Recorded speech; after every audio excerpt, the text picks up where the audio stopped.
Okoa.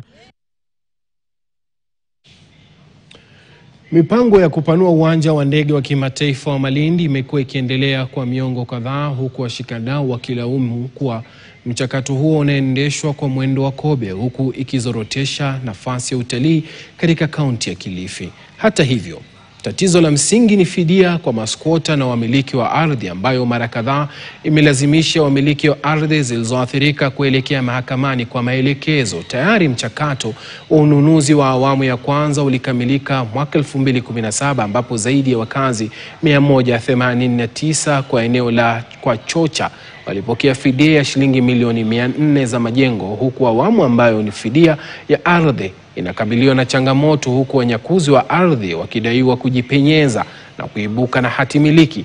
Katika uamuzi wa hivi punde wa mahakama, Tume ya Kitaifa ya Ardhi NLC iliagizwa kuharakisha mchakato wa ulipaji fidia na iko katika harakati za kudhibitisha hati miliki na umiliki wa ardhi katika eneo lililoathiriwa.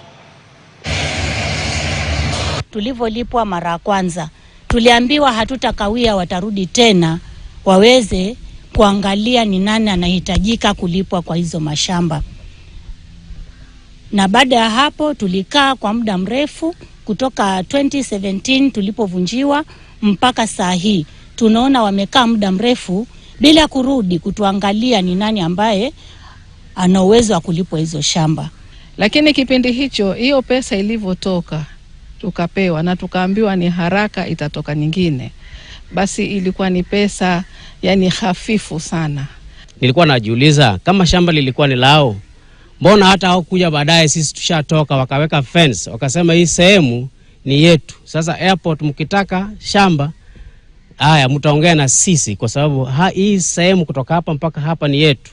Hatukuwa iona kitu kama hiyo. Nasikitika sana. Polisi kaunti ndogo ya Likuyani wanamzuilia mwanamume mmoja kwa tuhuma za kumuua rafikie kwa kumpiga kwa chuma baada ya wawili hao kudaiwa kuzozania tumbaku.